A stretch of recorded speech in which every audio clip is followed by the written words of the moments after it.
Have you ever had muscle twitches? Maybe like an eyelid twitching or a shoulder or a leg muscle? I'm going to show you 4 different nutrients or vitamins that you may be missing in your diet that actually may be causing your muscle twitches. Also, it could be 2 different things that you're drinking that may be causing it. Hey everybody, Chad Cruiser here with Health and Homestead. If you end up liking this video, hit the subscribe button, the bell notifications, hit the like button. Don't you hate fasciculation? I do too, you know? What is it? Well, fasciculation is the term in the medical journals for these twitches, these muscle twitches, and that's why we don't use the term, because we've never heard of it. But that's what they talk about in the research journals. So what is this? This is when the muscle in the body, and sometimes it's really disturbing. It's just, sometimes it's annoying. Like I've had those little eyelid twitches and every once in a while it's just kind of twitching, or other times for certain people it can be totally annoying, like they're trying to sleep at night and some muscle is just kind of jerking them, and other times it's a cramp, and so it's just dreadfully painful. Someone can wake up in the night and just, they're screaming because it's that painful. And so you can think maybe people would like to have these things stop. And so we're going to look at some of the research on this. Now, in some cases, these muscle twitches could be a very serious issue. It actually could be a symptom of a disease called ALS, or amyotrophic lateral sclerosis. You probably heard it as Lou Gehrig's disease. This is where nerve cells begin to break down, and this causes trouble to the muscles in the body.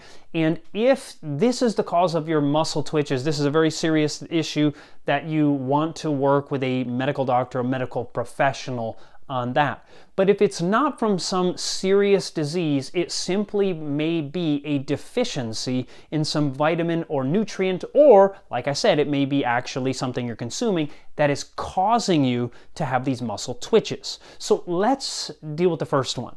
So the first thing we're going to talk about is something called hyponatremia. Here's a medical report in the medical journal here that says clinical profile of patients admitted with hyponatremia in the medical intensive care unit. Now, what is hyponatremia? This is when you have too low levels of sodium.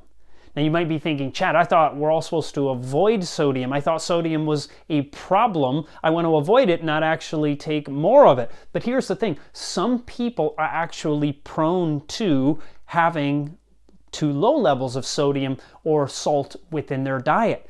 And so they eat too little or they drink too much water. You may have heard that people can actually kill themselves by consuming too much water. Drinking, multiple gallons of water a day can actually kill you. And the reason is what it does is it lowers the amount of sodium in the blood or electrolytes. And as a result, you can literally die. Often, this is the cause, not way too low that you die, but having slightly decreased levels of sodium in your bloodstream can happen after you exercise very rigorously or vigorously. So what do I mean? What can happen is people exercise very, very vigorously. As a result, they get dehydrated. So what do you do when you're dehydrated? Well, you're super thirsty and you start guzzling water. Because of that, there is this theory that can actually drop the level of sodium in the blood, and as a result, long before you die, you start having simple things like muscle twitches. So the muscle twitches are not telling you, look, you're just about dead. It's telling you something is wrong in this case,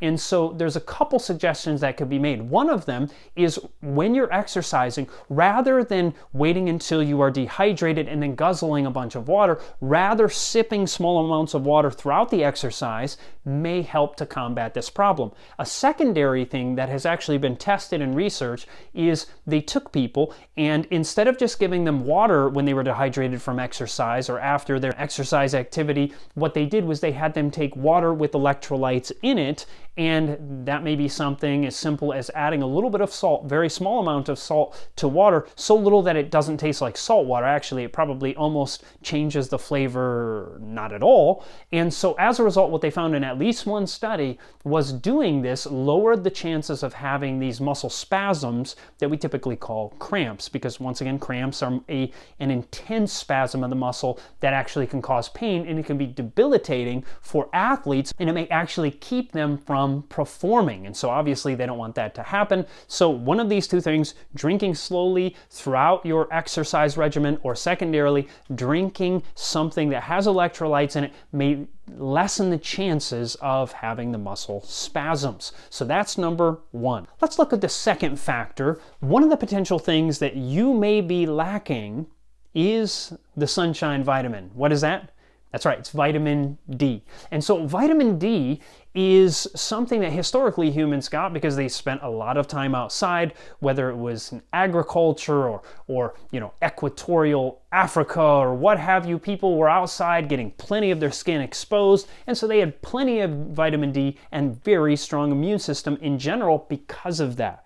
But obviously, we're not running around, most of us today, at least I'm not, around the equator, without my shirt on or something like that. And as a result, we can actually have too low vitamin D. I lived in Iceland for a year, and I'm sure that contributed to, later on, I found out with a blood test that sure enough, I was low in vitamin D. And so getting out in the sun can help, but if you can't get enough sun, and in the winter, I live in, relatively far north, almost to the 45th parallel, and as a result, I can't get enough vitamin D from the sun for several months of the year, probably from November to maybe, February or March. And so as a result, the only option is that our body does store it within our fat, so it may be able to hold on to it for the winter months if we get it in the summer.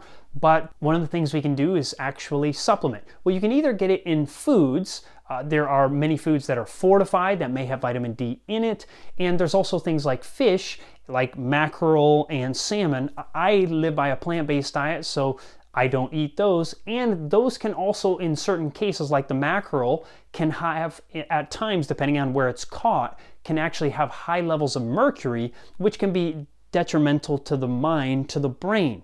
And so getting it in a more pure form can be much more healthy. And by the way, if you want a good source of vitamin D, the suggestion can be to get anywhere from about 2,000 international units to roughly 4,000 a day for those who are needing it. And I have some affiliate links below if you have any interest. They're all plant-based vitamins that are below. So if you have any interest in that, check it out there. This is taken from a research journal called Open Heart, and it's called Subclinical Magnesium Deficiency, a principal driver of cardiovascular disease and a public health crisis. And what they discovered is that people who have even slightly decreased levels of magnesium have an increased risk of having muscle spasms or twitches. And so you might be thinking, man, I need a pill. Well, maybe, but the majority of the time you're way better off getting it from the food that you eat. So this kind of begs the question, what food is high in magnesium? Let's look. Foods high in magnesium, according to the Cleveland Clinic. Before we look at that, it is suggested that a man gets somewhere between 400 and 420 milligrams, a woman 310 to 320 milligrams. Well, what are some of the foods? Foods like pumpkin seeds, almonds, spinach, cashews, dry roasted, also pumpkin seeds in the shell. We have things like peanuts, cereal, shredded wheat, soy milk, black beans, or edamame. So all of these things, if you're eating them on a regular basis, you should be getting adequate amounts of magnesium. But if you're not eating them on a regular basis, you should start eating them on a regular basis. I'm going to tell you, I've actually noticed in my own life, there are times where I get twitches, like maybe I'll get that little eyelid twitch, or I'll get, a shoulder twitch, some kind of muscle twitch. And it's typically when I'm not eating enough salads. So if I'm not eating salad on a daily basis, if I go a few days without it, I start getting these twitches. And then when I start adding them back to my diet, it typically doesn't go away the first day. It might go away the second, but probably the third day of eating, really healthy sized salads. So I've noticed that has been the number one factor. You say, Chad, is it magnesium for you? Could be. but it also could be the next nutrient that we're going to look at. And that is a problem you find here in the Canadian Family Physician, this journal here, talking about hypocalcemia. What is that? Too low calcium. Calcium could also be the factor that I struggle with when I don't get enough salad. What this journal tells us is that one of the most common manifestations of low levels of calcium is having muscular spasms, these muscle twitches. And so, well, what can we do about it? You think, well, I can go take a calcium pill. You can if you need to, but in general, you should be getting the nutrients from the food that you eat. So what are some foods that would be high in calcium? PCRM says, well, you want calcium? Eat greens and beans. And then they list a bunch like broccoli, collards, and kale. You have mustard greens, Brussels sprouts, Swiss chard. Tofu has a ridiculous amount. That's not their wording, that's mine, but that's what they showed when they showed a list of how much calcium is in various foods. Calcium is like ridiculous. And also beans. So eating these super ridiculously healthy foods can help you get enough calcium. As you're getting enough calcium, so once again, you're thinking, so Chad, is it you're lacking calcium at times, or is it the magnesium? The point is, I don't know. And I'm not going to go get tested all the time for, am I low in magnesium? Am I low in calcium? I have been tested for vitamin D in the past, but the point is I don't do it all the time. It's expensive to do that stuff. So what you do is, if you eat super healthy food on a regular basis, like virtually every day, you might find the very same thing, that your muscle twitches begin to just subside as you get back to a healthy diet. And keep in mind, it doesn't always go away like right after a meal. You don't eat the meal and like, wham, it's gone. I'm healed, right? No, it might actually take multiple meals over the course of multiple days as your body starts to increase those levels of those nutrients that you have been missing. Now, there actually may be two different things that you are drinking that are actually causing you to have these muscle twitches. So what are they? Here's research talking about in the American Journal of Medicine, caffeine and muscle cramps, a stimulating connection.